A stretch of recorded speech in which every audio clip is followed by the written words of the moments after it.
Hi, y'all, and welcome to tonight's live stream. Blake Lively and Justin Baldoni are two gigantic Hollywood stars who are locked in a battle royale that, starting with their latest filing, they are they have filed lawsuits against each other. Blake has filed, Baldoni has filed. It's absolutely a mess in terms of the number of lawsuits, the allegations against them. Has been absolutely wild. And the number of charges is significant. They've charged each other with everything from harassment, retaliation, failure to investigate, breach of contract. Those are some of the ones on the side Blake Lively is charging. Baldoni is charging Blake Lively with civil extortion. That's what we're going to cover tonight. Defamation, breaches of contract, interference with contractual relations. We're going to unpack these. The cases have become absolutely massive. There are hundreds of pages in each of the lawsuits. And then on top of that, there is a series of text messages that have been put out on a website by Justin Baldoni. So what I'm going to try to do is break this down into little bits that will be understandable so that everybody can follow along and know exactly what the charges are on both sides and what the evidence is each side is going to present. I'm seeing the hat comments. I knew when I wore this, I was like, they're going to go crazy when I show up with a hat. Okay, so my daughter is trying to upgrade my fashion sense. So that hence the hat. All right, so let's talk about what exactly the charges are. We're going to start with the latest filing and then work our way backwards. This is partly because there's so much, and I'm trying to break it down into little pieces. And also, I just want to keep current as much as possible. So there is, in fact, a brand new lawsuit filed today. So we'll have to cover that as well. But for tonight, what I want to cover is the claims that Justin Baldoni has. He says that Blake Lively and her team extorted him. He's accusing them of extortion. So special shout out to the first five: Michael Lalonde, Shiro Sheena, Daniela Kay, Loretta Powell, and CT Annie. Special welcome to y'all. So I want to talk about, first of all, what is the charge of extortion? A lot of times you might hear that called blackmail in sort of more vernacular terms. But let's start and take a look at what the law is in California. Now, you might say, why is California law what we're talking about if this case is filed in New York?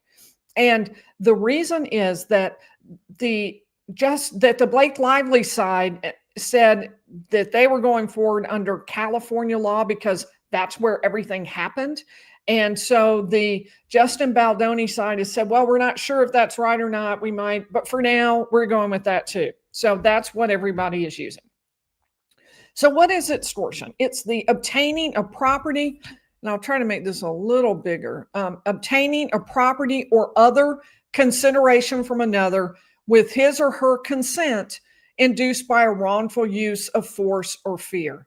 Consideration means anything of value. So think about what that means. It means that you have to have actually obtained the thing from the other person. So if you threaten somebody, but they say, no, I'm not going to do it anyway, even though you threatened me, you might have done something that would be considered wrongful, that would be a tort. You might owe damages, but it's not extortion. Extortion, you have to have actually gotten the thing from them.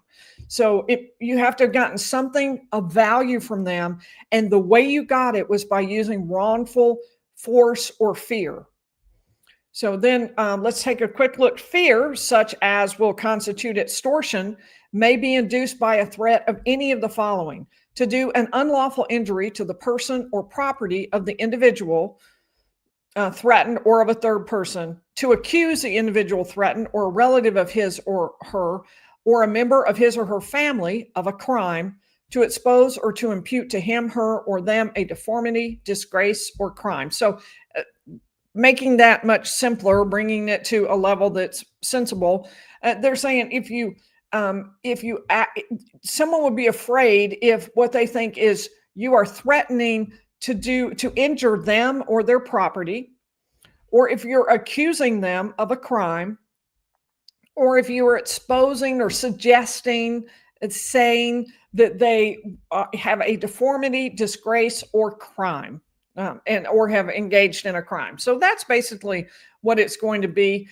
One note, and you may have wondered about this: can it be considered a crime? Yeah, it could be considered a crime, meriting 2, 3, or 4 years at the upper end in prison. But this is not a criminal case.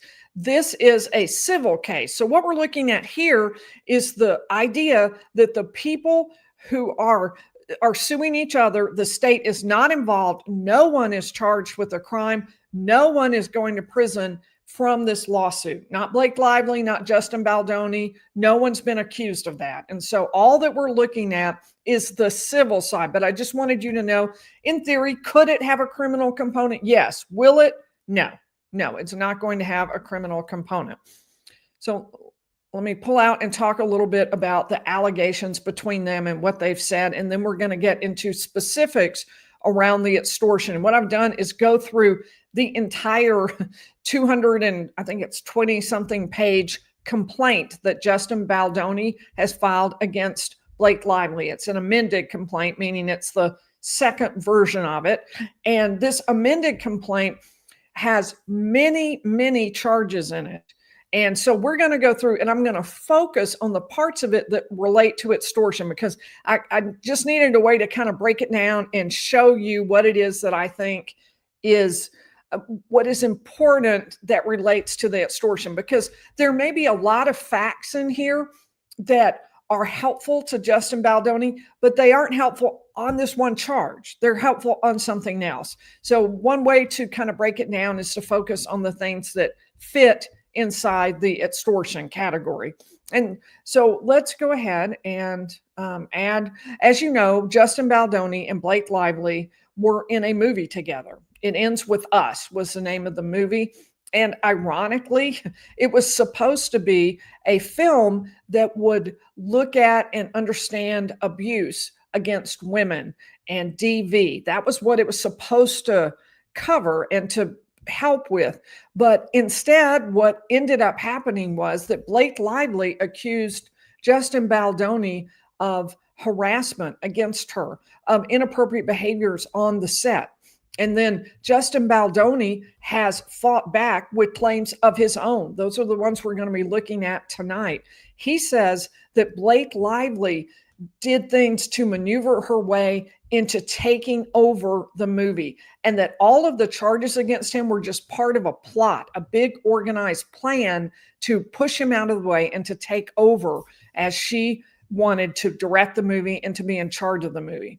So, okay, let's head into the complaint so you can see what it is that the charges are. All right, so we're going to start with just sort of a general overview. And these are all directly from what Justin Baldoni says about what Blake Lively did. No one except the parties involved would have known that she used threats and extortion to relegate the colleague she once highly praised to a basement to sit out their own premiere while she enjoyed the spotlight of a premiere and after party that was ultimately co-financed by both Wayfarer and Sony. So saying that one of the things you may have heard about if you followed a little bit about this case is the idea that the initial premiere of the movie, which was very much from the very beginning, from the inception, a Justin Baldoni fought for project, that all of that ended up in disaster for him. He wasn't even allowed to attend the premiere. We'll read more about that tonight. But Lively needed a scapegoat. When she and Reynolds could not force Baldoni and Wayfarer to read a statement she and her representatives prepared, extorting them to take accountability in defense of Lively's actions, she lay in wait for months, preparing to publicly attack Baldoni by falsely claiming that he had sexually harassed her. Now, they use the word extorted there, but I want you to notice that it's probably not extortion in that particular case, because they're saying she and Reynolds could not force Baldoni and Wayfarer to read the statement. So they were not able to force them to hand over the consideration or to do the thing.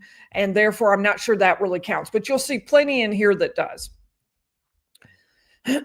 Heartbreakingly, a film that Baldoni envisioned years ago would honor the survivors of domestic DV by telling their story with the lofty goal of making a positive impact in the world has now been overshadowed beyond recognition solely as a result of Lively's actions and cruelty. Lively wields immense power as one of the world's best-known celebrities. She used that power to seize control of the film It Ends With Us. Wayfarer was blindsided when Lively, upon the conclusion of the industry strikes, refused to return to production, absent the company's agreeing to her non-negotiable protections for return to production. And you can see where that could fit with the extortion. She won't come back. They've invested a great deal into the project, into the movie, and she won't come back unless they agree to something. So that's part of what the extortion claim is. All right. And as you can see, I skipped through this markedly so that, in fact, the next one is page 22. We've got 10 text messages that I'm going to use to show you where Baldoni looked at those, says those 10 text messages really prove his point, prove that Blake Lively extorted him.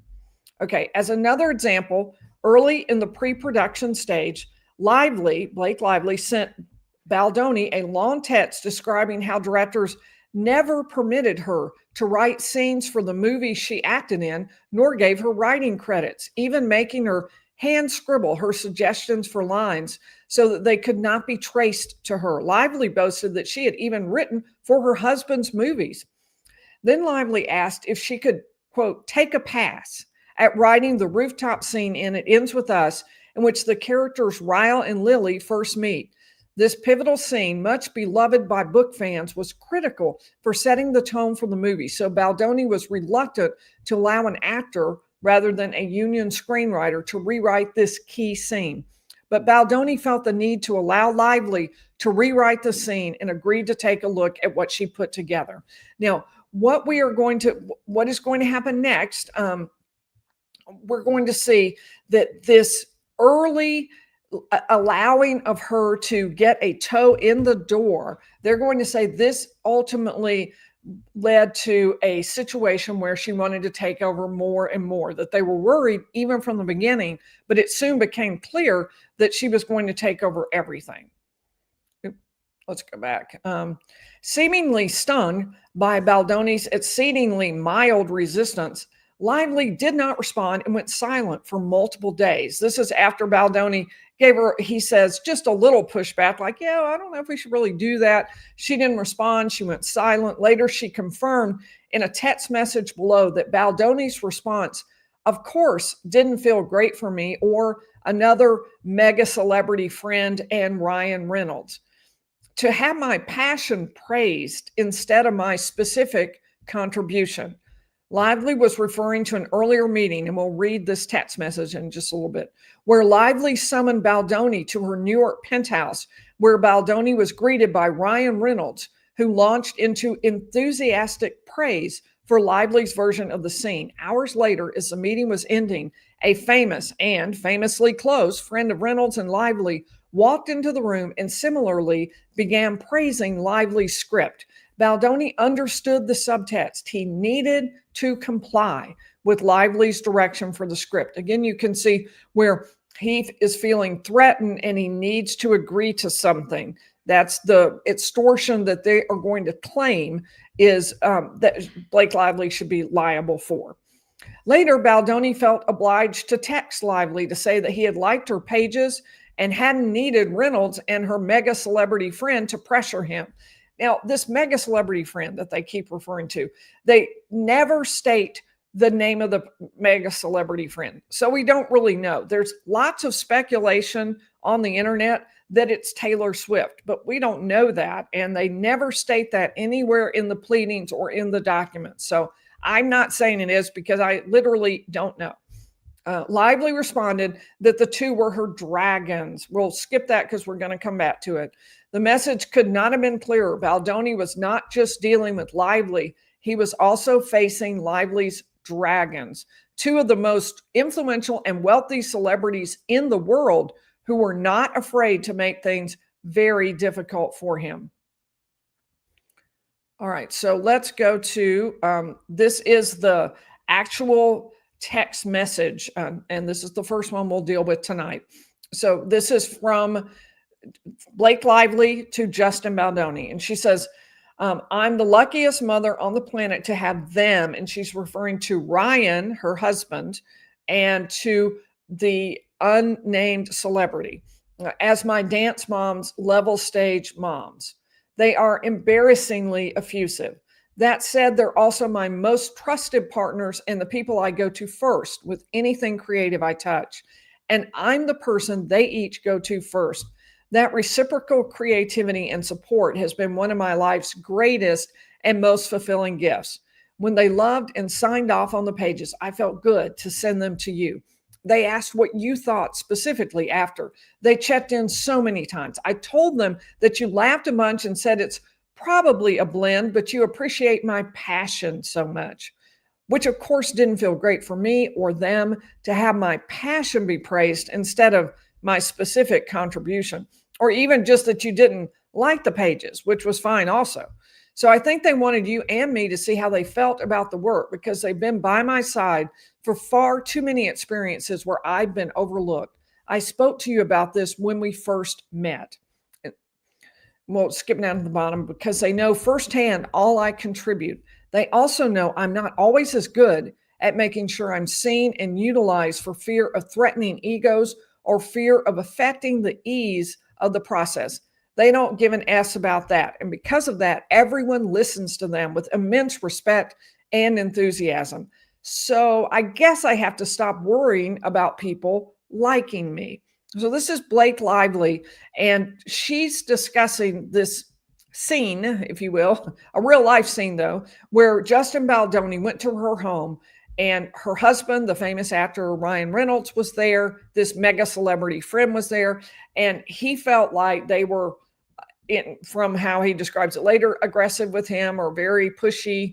And then she felt like they were protecting her and just taking up for her, and that they were disappointed that how he felt was just like, oh, well, what you did was, nice. And, well, I appreciate your passion, your enthusiasm, which was pretty different from saying, wow, this is excellent work. And they were suggesting to him that this, in fact, was truly excellent work and he ought to just like it and put it in. All right. Lively then delivered an ultimatum. If Baldoni could not get on board with her work methods, he still had 2 weeks to recast her. In other words, I guess, to put someone else in the film. Implicit in this ultimatum was a threat to destroy Baldoni's reputation and career. As Lively well knew, Baldoni has worked hard throughout his career to earn and deserve a reputation based on his passionate advocacy for women's rights, a reputation she would later exploit and weaponize against him. If Lively were to back out of the film, especially based on accusations of fat shaming, Baldoni's reputation and life's work would be left in tatters. He had no choice but to bow to Lively and Reynolds' demands. Concerns about Lively's undue influence over the film began to grow even before filming started. So one of the definite most important points that he makes throughout this complaint is that he had a reputation, which he valued greatly, of being someone who was a feminist, who was pro-women. And so the things he was accused of by Blake Lively were the exact opposite of how he perceived himself and the persona he had projected to the world. Because the reason he picked this movie, as well as the movie before that, was because he wanted to champion women. And here he was being accused of doing exactly the opposite, putting one down. And of course, that is the allegations that's been throughout.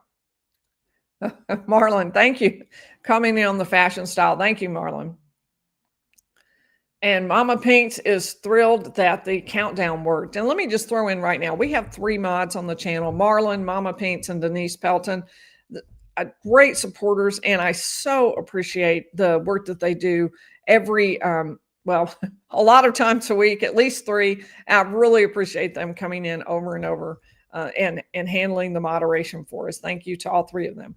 Okay, so if Baldoni, all right, here we are. Let's go to text message number 2. This is between producer, which I believe to be, in this case, Justin Baldoni, and Jamie Heath, also on the movie. And the producer says he cannot let her have opinions on everything. He says, Blake and producer, or she's going to be co-directing this film. Yes. Jamie Heath, yeah, we were talking about that a lot yesterday. Producer, exactly. This is why everyone is starting to lose it. We've been talking about the same thing for months. And Jamie Heath says, yep, it's starting to get resolved. Producer, no, it's not.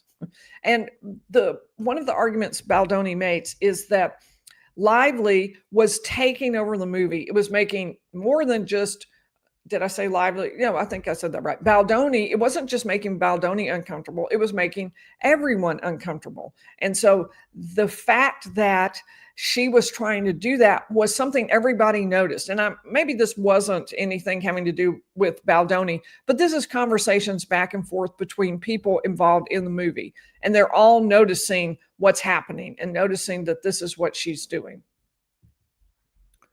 All right, let's head down to page 39. Oh, that doesn't look right. There's nothing highlighted there. All right. We will skip to 47. Okay, here we go. The same day and we move on through the course of the movie. They're filming. There's a break while there's a strike going on in Hollywood. There's a pause in production. A lot of stuff happens during the middle of that pause in production that we will talk about right now. But they thought that things were going to be resolved. But the day the SAG-AFTRA strike ended, Baldoni, the studios, and producers were eager to resume production because they've been halted for months. Instead, they were met with an email from Lively's lawyer, who sent Wayfarer, one of the plaintiffs, an unsettling and unexpected 17-point list of non-negotiable conditions that must be met before Lively would return to work. The stunning list was drafted for the apparent purpose of insinuating or outright claiming that Baldoni, Heath, and others had engaged in sexually inappropriate conduct during filming. Nothing could be further from the truth. And the 17-point list, which we'll take a look at now, became incredibly important. This is the letter that sent it over. And this is, in other words, this is a letter that came from Blake Lively's team and came over to Justin Baldoni and the people working on the film. And it said, we're writing to address how to handle a return to the set. It is no surprise to the film's producers that the experience of shooting the film has been deeply concerning on many levels. And Justin Baldoni says he was completely shocked by that. It was not known to him. The complaints of our client and others have been repeatedly conveyed and well documented throughout pre-production and photography. While we reserve all legal rights at this stage, our client is willing to forego a more formal HR process in favor of everyone returning to work and finishing the film as long as the set is safe moving forward. In order for our client to feel safe returning to the production, we are attaching a list of protections that will need to be guaranteed and observed by the film's producers. If the production is unwilling to accept or uphold these protections, our client is prepared to pursue her full legal rights and remedies. This letter is not intended to constitute a full statement of all facts and circumstances related to this matter. It is not, and blah, blah, blah, we're not waiving anything. So very typical lawyer kind of letter with a lot of threats involved in it, in which they're saying that, we're willing to move forward, but you must meet this list of 17 demands. And one of the things that Justin Baldoni is saying made him feel extorted, and this is not just Justin, but the group around him that sued Blake Lively, and they're saying this made us feel like we had to agree to this. We were forced to agree to these 17 points, even though we felt like we had done nothing wrong, and that was extortion. So this is part of the extortion claim. Let's see where we need to go next. So that was text 3. And they go into a great deal of detail in here about what exactly the points, the 17 points were. And they go through each one. And they say, it was clear that Wayfarer would have to sign the document as is, despite the falsity of its insinuations. The alternative was to lose millions of dollars, cost hundreds of people their jobs after they had been out of work for months, and destroyed their relationship with Sony. Nonetheless, the demands themselves were agreeable. Indeed, some were already in place. So this does undercut their argument that this is extortion if they didn't even mind agreeing to these. So that's a statement that if that's true, well, then what did they lose? That's what the argument on Blake Lively's side is going to be. In fact, and into point 1, Blake Lively wanted an intimacy coordinator. And they said, well, we already had one. So, okay, check. And then they also talk about, given both Lively and Reynolds' firsthand knowledge of these facts, Lively's insistence in this 17 demands on the constant presence of an intimacy coordinator was baffling.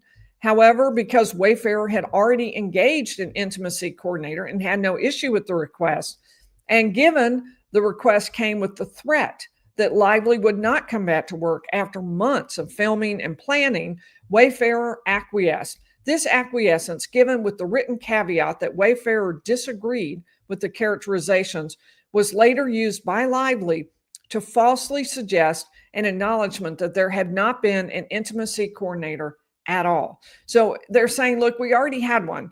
This may not have been a person who was on set full time, but this was somebody who had been on set.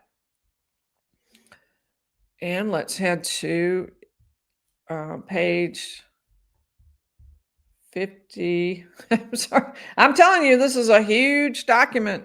So we are going to head down to page 65. Okay. Point 10, note retaliations for requests. This is Lively. One of her points was, I'm going to make these requests and you cannot retaliate against me. So and Wayfarer says, well, we didn't want to do that. Wayfarer and Baldoni say, we didn't want to do that. All we wanted to do was make a great movie. In the interest of maintaining a professional and productive atmosphere on set, they agreed to meet all of her demands, including a broadly defined statement that they would not retaliate in any manner, including sarcasm. Wayfarer agreed, though later it became clear that Lively would consider any future effort to push back against her demands with respect to the production as unacceptable retaliation. So they're saying she mixed two things together. Retaliation would be for her making this complaint. Retaliation is not saying, we don't want you to be the producer, we don't want you to be the director. That's different. On information and belief, this demand was included to safeguard Lively not from retaliation, but to secure her place as leader of the film with the threat of claims of retaliation if Wayfarer or Baldoni pushed back. Point 12, and I'm just doing a few of these that kind of relate to the extortion claim.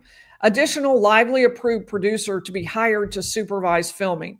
Wayfarer pointed out that the additional expense and the contractual implications of hiring an additional producer would have detrimental effects on the production. In other words, it's going to cost a lot. In the end, Wayfarer agreed, as it would cost production more if Lively refused to return to work. So these are all the kinds of things that they're saying we got forced into doing something by how she was acting. Point 14, Wayfarer to use Lively approved body and stunt doubles for intimate and sexual violence scenes. Despite not requesting this at the contract negotiation phase, Lively's pre-approved stunt and body doubles were fully acceptable to Wayfarer, and so they agreed despite the fact that was an additional and unplanned expense to the film. Ultimately, no body doubles were used. So again, they're saying, here are some things we had to do. But notice how they've, again, undercut their argument, because they're saying it is an extra expense, but they're saying it was fully acceptable to them. So this is something that her team will argue back on. I think her legal team will say, look, you were okay with it. So, what's your problem here? I don't get it. Why are you complaining if you were okay with it, as you yourself admit? So I expect those sorts of arguments. All right, we are headed to 69 now. Before returning to production, Lively had even more script notes and changes beyond what was already performed during phase 1 of production. In the face of these terrifying and false accusations couched as demands, as well as Lively's threat that she would not return to production, Baldoni realized he needed to cede control of the script to Lively as she wished. His film would be taken from him by threats and coercion, and there was nothing to be done about it. And he sent another email, and we are going to read it now. He said, I've spent the better part of the last few days trying to figure this out. Everyone knows how I feel about all this and how angry I am that Blake has taken over our film and somehow rewrote a movie we spent years developing, writing, and funding. So yes, I am furious and sad, but I will continue to get back up with a goal of getting us to the finish line. I have come to terms with the fact that the only way out is through. This is exactly language that fits Extortion, by the way. I am waving the white flag and submitting. I am going to give her 98% of what she wants. I'm sure none of us have the energy to fight anymore. The team who has been working their ass off needs a shooting script on January 2nd. And it says, there are minor things I did to each scene, etc. The big issues are going to be intimacy, how and what we are shooting for those scenes. By the way, this highlighting was done in the original filing in the court, and how the script is going to be presented to her and with what notes. To that end, we all need to get on the phone and talk through it, as a risk of something innocuous, harmless, or not meeting her standards could and would very likely be used against me, as it already has. And creativity is impossible in an environment shrouded by fear. By now, we all know what she is capable of. So all of these fit in the elements. Now, let me be really clear. We don't have Blake's response to this. Blake Lively's response isn't even in yet. So we don't really know what she's going to say in response. I guarantee you she will have a lot of response to this. We are going to hear a lot about how all the things he says are false. What we're looking at now is just what are the things that he alleges, the things he claims that fit within Extortion. And here's one that fits within Extortion. If he can win it, that has yet to be seen. You absolutely can't know that until we take a look at what exactly it is that that she responds with, what she says. Meanwhile, on the day before commencement of the second phase of filming, Lively casually reached out to Baldoni, together with Heath and the film's producers, to meet in her home. Lively's return to production demands required a meeting before filming resumed. On the day before filming, Baldoni, Heath, a Sony representative, the film's first assistant director, and 2 producers arrived with production binders in tow, excited to discuss details of resuming production. But Lively and her husband had a very different meeting in mind. Lively brought Reynolds, her husband, as her chosen representative. Notably, she did not request any attendees from her union, the Screen Actors Guild. Together, Reynolds and Lively blindsided the rest of the group with a list of grievances read aloud by Lively that were as troubling as they were fictional. Reynolds then launched into an aggressive tirade, berating Baldoni, and what Baldoni later described as a traumatic encounter. As Baldoni later said, he had never been spoken to like that in his life. So this is the second encounter with Baldoni and her husband that has created a problem, according to what Baldoni says. He says when Ryan Reynolds got involved, things were problematic. And he's saying this is one meeting where it was problematic, where we could have been working together, and instead we were working at odds. We were in very bad. We were not agreeing in a very serious way. It was clear to them that this was the latest escalation in Lively's concerted campaign of extortion to extract concessions and creative control over the film, a campaign now apparently joined by Reynolds. Nonetheless, faced with persevering in the face of extortionate threats versus shutting down a film halfway through production with all the attendant financial and reputational implications, Wayfarer had virtually no choice but to resume production and finish the film despite the newfound certainty that Lively was intentionally manipulating, distorting, and inventing facts to use as a cudgel against Wayfarer, cudgel or club. So again, this is fitting. This is how they are filling out their claim that she extorted him. They're saying, okay, we had to, these were extortionate threats because the only alternative we had was to shut down the entire film. And so we had to just begin giving into her on everything because it was clear that she was not going to participate or come on board unless we did. All right, so a little bit more here and then another text message. It is crucial to note that the list of grievances read at the January 4th, 2024 ambush were new, separate, and apart from the 17-point return to production demands and were never presented to any of the parties present. Though Lively's CRD complaint, that's California Civil Rights Department, complaint misleadingly suggests the parties agreed to a list of 30 items. Many of the items listed on the CRD complaint were new, entirely based in lies, and neither read nor provided to any of the parties, let alone agreed to. All right, we'll skip down here. Now that Lively had unleashed Reynolds on Baldoni and Wayfarer, they felt powerless to oppose the couple. Just as Lively had warned in April 2023, 9 months before, Reynolds would ensure that Lively's demands were met at every turn.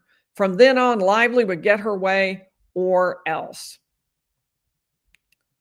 All right, we're going to skip to about page, 76.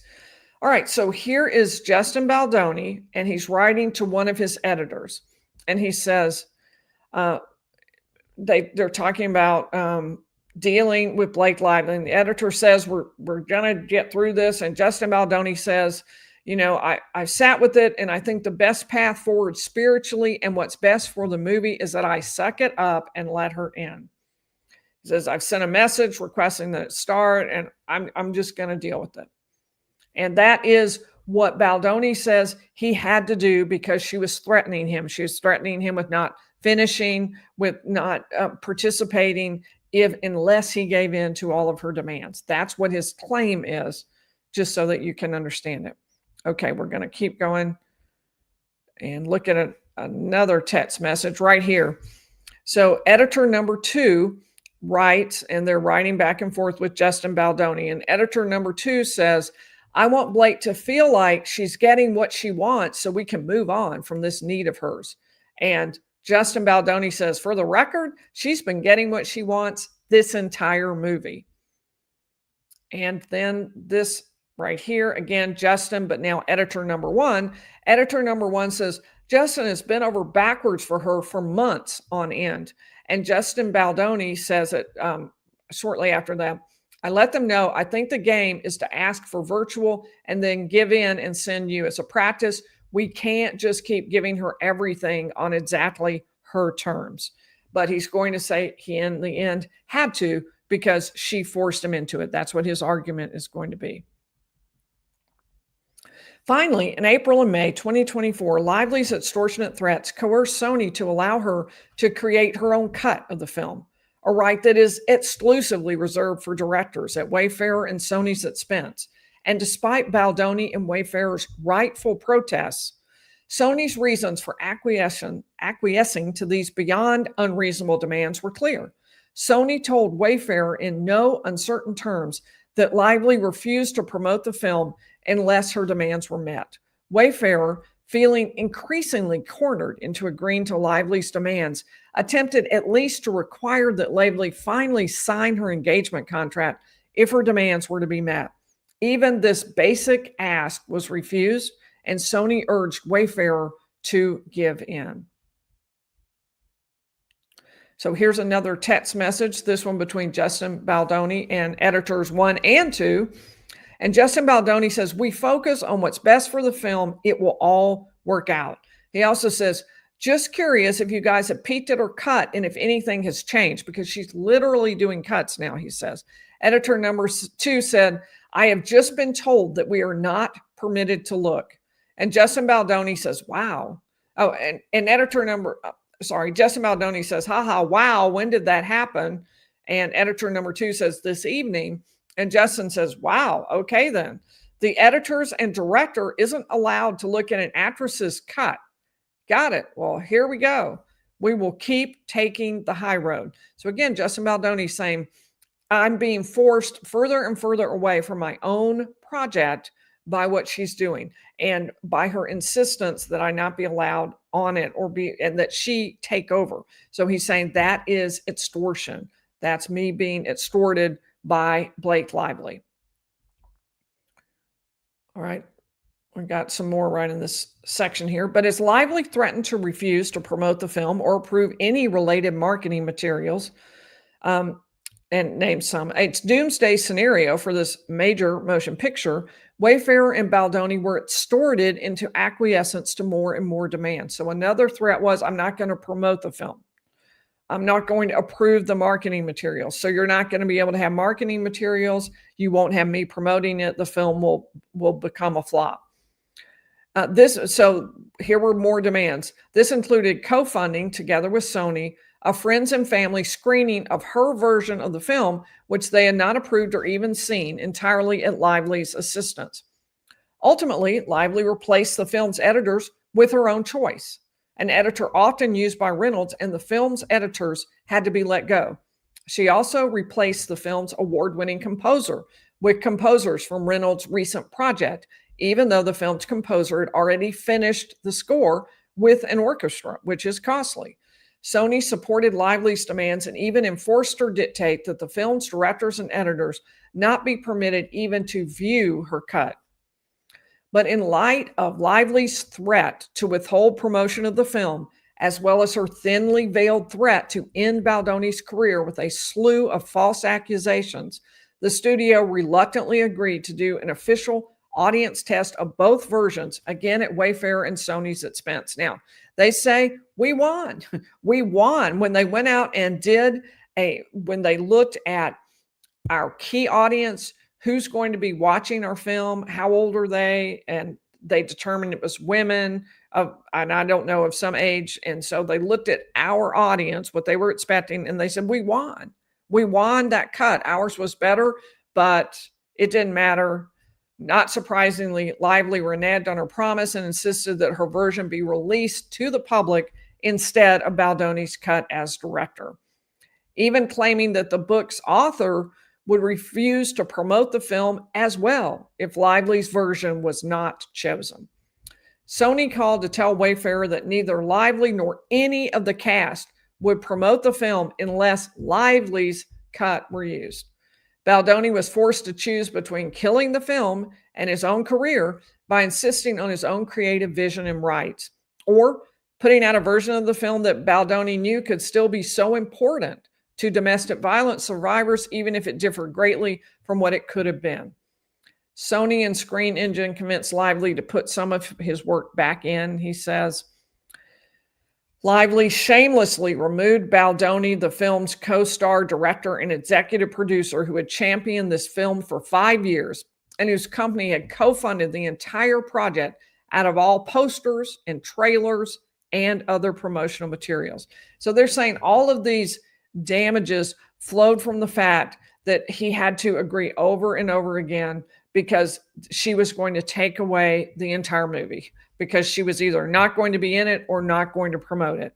And so he had to keep agreeing to this over and over and over again.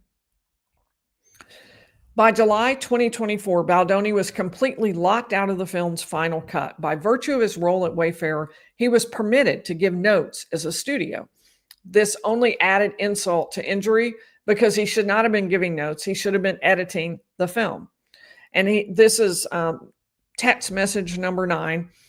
Justin says he's writing to editor number 1, and he said, I haven't seen the locked cut of the film. Evidently, it's been worked on more, and she's been mixing. I'm getting to give notes as a studio today, not a director. Very hard, but I'm okay. And he says, we made a beautiful baby together. The baby might not grow up to one exactly who we thought, but it's still beautiful. That's what I'm holding on to. Very proud of us. And he talks about the fact that Lively continued to extort them, threatening to abandon her contractual obligation to promote the film or approve marketing materials if she wasn't awarded a producer credit. And so what Justin Baldoni is saying, we'd already negotiated this. We'd already said, okay, you can be a producer. That's pretty common that a star will be given a producer credit. But there's something called PGA, which is a certified designation. And it means this is a producer who has performed the majority of the work on this film. And they said she doesn't deserve PGA. In fact, she'd asked for it at the beginning and they said no. But now she insisted, I get the PGA mark by my name as producer who performed the majority of the producing work. So I want that extra designation. And so she got that. But Wayfair and Baldoni resisted that. And they said they didn't want to do that. And in response, Lively instructed Sony to tell Wayfair and Baldoni that any goodwill left between us is done. All right, and here's the text message that states that. It's pretty hard to read. As you know, we received a request to write a recommendation on behalf, because they say, okay, we finally did it. And I'll just tell you, this one says they went ahead and said, okay, yeah, she gets the PGA. So, okay, so they even had to do that when they thought there's just no way we should have to do that. It's just wrong. But they're saying, okay, she even got the PGA. So this is a letter, at least let me read it. This was a request that we feel was unreasonable and cold-hearted. Essentially, the movie has been taken unjustly from Justin as a director and essentially from Wayfair's control due to the extortion of Blake. So they were even using that language all the way back when they wrote this. And they talk about Justin and I ended up agreeing to write the letter due to feeling trapped to say that she got this. She continues to hold a threat over our heads. And every time we try and hold a line, she uses that threat either directly or indirectly to get us to fold. So they're saying this is exactly what she's been doing all along. And there were other consequences, such as the cast members unfollowing him. Let me see what page I want to go to next, because I think it's pretty far. Okay, 106. Just days before the film's premiere, Baldoni was still unsure if he would be allowed to attend. And I'll just go ahead. Here's the last. I'll go ahead and show you the pictures. So here's the bottom line. They were doing this fancy, everybody goes to it premiere upstairs. Blake Lively was there. The entire cast was there. Media was there. It was a big deal. Meanwhile, down in the basement was Justin Baldoni's team. In the basement, you can see, look, they're missing tiles in the ceiling. They've got popcorn and some Cokes, and it looks like maybe sandwiches in the background. And they're all dressed up, but this is where they're allowed to have their party. And Justin Baldoni says he even had to fund it himself. So he wasn't allowed to attend the premiere. Now, when I read that he had to be in the basement, it's like, I wonder what that means. But this pretty much shows you right here.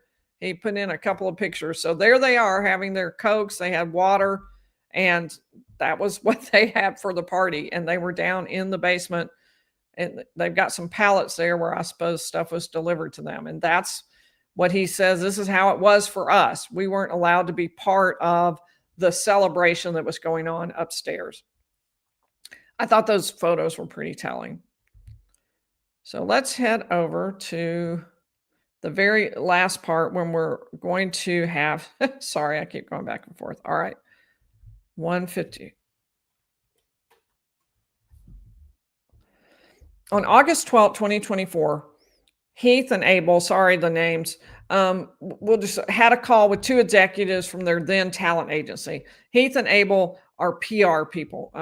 One admitted that the root of Lively's problems was focusing the promotion of the film on frivolities like fabulous premiere dresses, Hollywood glamour, and the commercial benefits for Lively's brands, while Baldoni was maintaining the focus on amplifying the voices of DV survivors.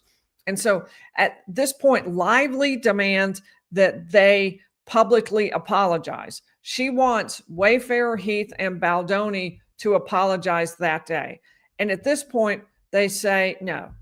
They say, no, we're not going to do it. So although they call this some extortionate demand at one point, since they never responded to it, it probably won't count for that. But they were told that no one pushes back on Lively and Reynolds, but they did. And they say this is the point at which, she then orchestrated this giant campaign against us. We'll head over here. So in the this is the cause of action against it, saying that the Lively parties made threats to Baldoni, the Wayfarer parties, that they knew were wrongful. They included demands that value be conferred on the Lively parties. For example, people being hired or various changes to the movie that would cost money, allowing her to take over certain roles in the movie. They complied with the wrongful demands, and they were harmed as a result of that. And it was what the Lively parties did. It was their threats that made that happen. So that's what the argument is. And they're asking for both punitive damages and regular damages.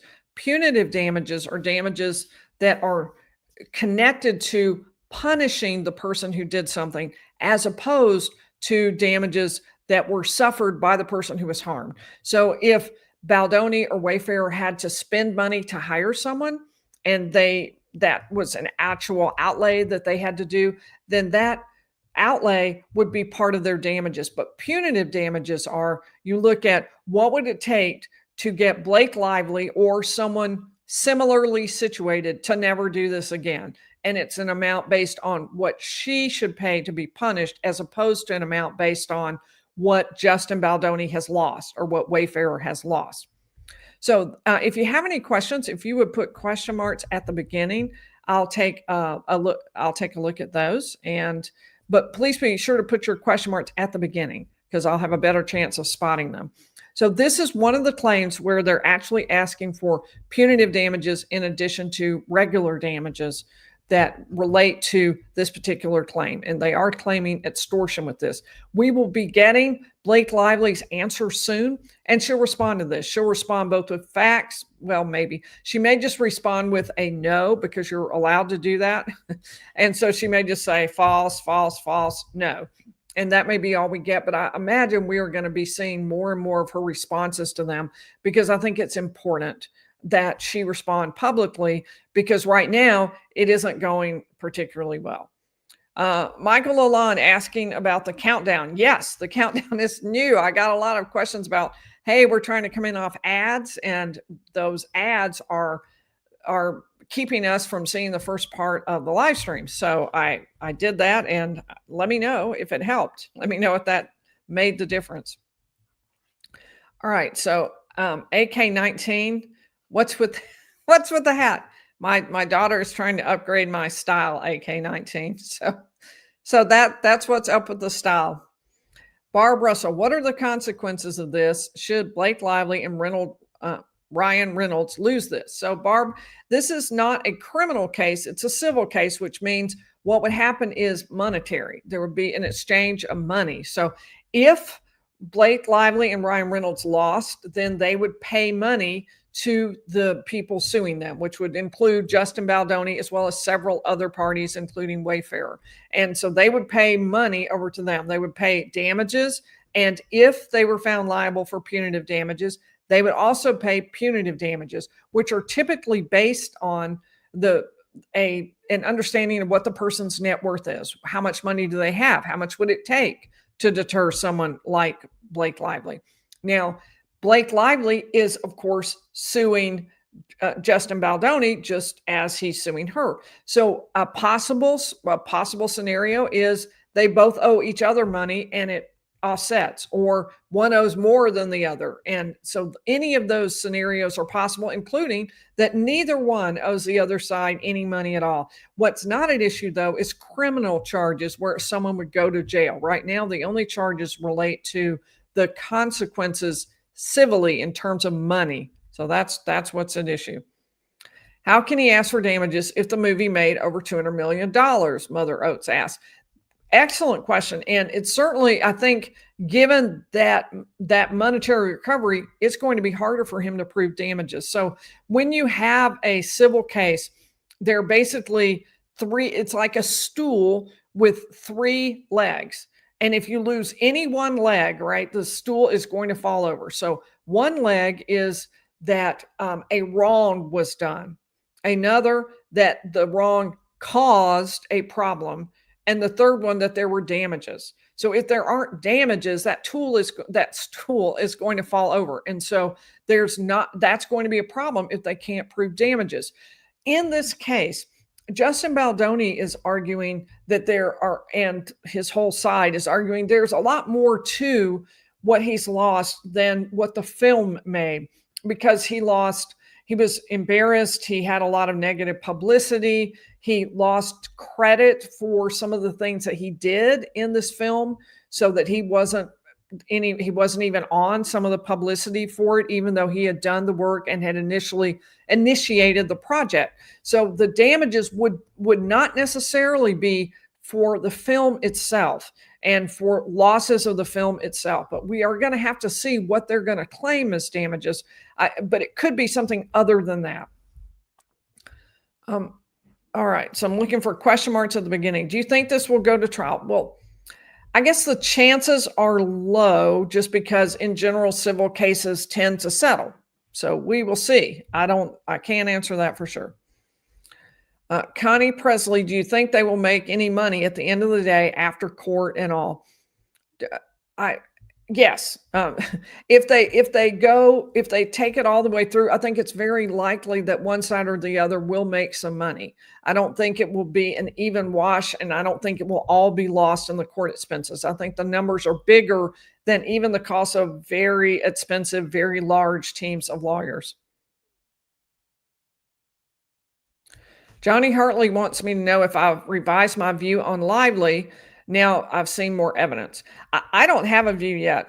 I really haven't. I have not even gotten there. So far, all I've done is read the complaint for Justin Baldoni, and what we talked about the other night, I covered as well, but I haven't even read all of her complaint. I definitely am not in a position to really have an opinion yet. I definitely have to see her side before I could even begin to say what my thoughts are. And for those of you who've been around the channel for a while, you'll know that I try to wait until I don't express my opinion until after we come back, the jury comes back, or until after a settlement is reached. That way it can be a place where we can all talk about it in a calm, reasoned way and learn the facts about it, but you don't have to feel like I've already decided. And so that's one of the things that I wait to do. Now, on particular issues, yeah, I'll talk about how I feel about that or why I think they're wrong. I'll go ahead and call that out. But as far as the whole case and who's right, I'm going to wait on that. And Rowie, same thing, is wanting to know who I think is more credible. I've got to have more information before I could say anything like that. Could they have just fired her before closing the film? Nani Ann asked. They could have. She apparently, I don't know about firing her, but she offered to not come back. Basically, she said, "I won't come back unless." So they could have said, "Okay, we'll take the unless." There well might have been a lawsuit from that, because that may or may not have been possible under her contract. But if they'd gone on with the project, the big problem was they really wanted her on the project, and they didn't want her to leave. They felt like it would be a stronger project if she was on it, because she was their headliner star, the one who was going to give all of that credence to the film so that everybody would know this is a big film. Blake Lively's in it. So they didn't want to do that. This jury wants to know, are these types of demands common in the movie industry? I would think so, but I don't really have any actual experience with that. I am not sure. Oh, thank you, Truth and Transparency. I appreciate that. Loves the hat. Thank you. I appreciate that. Very nice comment. Thank you. All right, Noodles, does this meet the definition of extortion in your books? I think they've set out a claim for it. I do think that they've hit all the points. That's one of the things I look for, because extortion is, as I pointed out through here, where they didn't do it despite the threat, that doesn't mean it. But there were several times where they did. So I wanted to make sure you understood what exactly it takes for the legal claim, because some of these fit and some of them don't. But I think some of them do fit. Alex P. Did Brian Friedman include anything about how Ryan had tried to get the rights to Colleen Hoover's books and how Justin would lose the rights if he was found to have violated a morality clause? There's nothing in this complaint about that. And maybe that would be something that's too tangential. They feel like either they can't prove it or it doesn't fit with what they're claiming here. So there's nothing in what I read today, the 224 pages, that related to that. Again, comments on the hat. I'm glad you like the hat. I'll let my daughter know. Patsy Dunbar. Can Baldoni use the fact that Lively did not use her complaint in a timely manner to get a representative to ensure her accusations and safety? Did not use her complaint in a timely order. So I'm sorry, Patsy, can you give me a little more? Sometimes when I'm reading really fast, I can't follow. There's nothing wrong with your question. It's just I'm a little slow on that. If you can maybe ask it a different way. All right, looking for question marks at the beginning. Through when aren't the damages his future net worth and reputation? That would definitely be part of it, because he's going to say he had a loss of reputation. He's going to say he had damages to that. And I don't know how exactly that's measured under California law. I don't practice there. But he's also going to say he lost particular films or particular projects that he could have done. Those are hard to prove. You may remember that from the Johnny Depp versus Amber Heard case, is that it can be hard to prove that you lost a film. Proving that you were definitely going to get it and then that you lost it is not an easy task. But that's one of the things that he would need to prove for his damages. Those are the sorts of things that happened to him. All right, so future loss for Baldoni. So I see someone talking about Blake Lively having lost everything yesterday, but I don't agree with that. I don't think Blake Lively at all did. One of the things that she did win on, sort of, was forcing insisting that both sides comply with the legal rule that the attorneys, the professionalism rule, that the attorneys don't go out and talk to the media about a pending case. Now, I talked about my view about that, the fact that I think that that is an inappropriate rule. We shouldn't have that rule, and it doesn't make sense in the era of social media. However, there was an agreement from the defense lawyer that, okay, I won't do that. I think that's not only a pointless rule in the era of social media, I think it's counterproductive, and I think it's almost silly when you look at it in the face of how much there is out there in terms of social media, and the comparison of that to when you compare all that's out there to one lawyer going out and talking to the newspaper, it's almost a nothing. So I do feel like I feel like that she won that, but I thought she won it at the wrong time. I thought she won it at a time when she is losing, according to at least the poll that was done by Law and Crime, 96-4, 96% think that it did something bad, and that Justin Baldoni is in the right. Only 4% were on her side. So that could easily be off, right? There could easily be a different vote on a different time, but at 96-4, it's so overwhelming that it's not likely to ever completely reverse. And remember that what happens in this case is only part of what Blake Lively must be concerned about, or what Justin Baldoni must be concerned about. A bigger issue is their reputations and their future work, and how people feel about them, because people tend to go to see stars they like and they want to see. And if they have a bad reputation, it's going to harm that. So to me, the issue of reputation and harm in social media is much bigger than the issue of whether or not one lawyer talks to the media. And that's what her team was focused on. And I thought it was a very small view of what she needed in this case. All right, looking for another question mark or two. Okay. What do you think of a complaint that's so full of facts and evidence and details? Is that normal in civil cases, or is that appealing to social media? Asked Teresa Heeman. So that is an excellent question. I personally always did extremely detailed complaints. I said do extremely detailed complaints, although in general, that's not what I'm doing currently. But I have had many that were, I've never had one that was 224 pages long, but I have had lengthy ones. I personally believe in setting out a lot of detail. There is something passed or that became part of the common law many years ago called notice pleading. And the idea is you don't have to put everything in there. You could just put some stuff in there. And if that'll be good enough. If you put the general basic elements in there, you don't have to put everything in there. But that, to me, that's always really risky. And so especially with fraud, you have to be really careful. You have to put a lot of facts in there. So I personally just always do that. I always make really, really detailed complaints.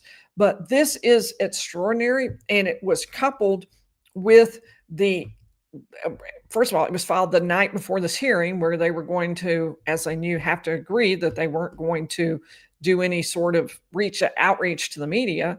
At least the attorneys weren't. So they had to agree to that, and they knew they were going to have to agree to it. So this website went up the night before from Justin Baldoni's side, and it had both this document and a 169-page document containing text messages and important documents or pictures that connected to the complaint. And so that document also became part of the public record because they put it on this website for all the public to see. And the fact that it was available for everybody to see, I think, is definitely reaching out to social media, to the public. I think 100%. The goal behind it is to tell people, here are the facts that we're going to be claiming. I personally think that's not only okay, but commendable. I think lawyers ought to do that. And I think they need to be more alert to the fact that social media is going to play a role in cases, big cases, going forward. And you can't ignore that. And no longer can we think that what happens inside the courtroom in those four walls is all that's going to affect the case. All right. Laura Lee Annie also says, and I always go Lorelei Annie or Laura Lee Annie. Maybe you could let the mods know and they'll let me know because I want to get that right. I really appreciate your super chat. And light the countdown. That's good. I'm glad y'all like the countdown. All right. Well, let us, I will see you. We will not be going live Friday at 7 p.m. Eastern. And so I will not be live. We normally go Monday, Wednesday, and Friday at 7 p.m. Eastern. So the next time I will see you will be Monday at 7 p.m. Eastern. I will see you then.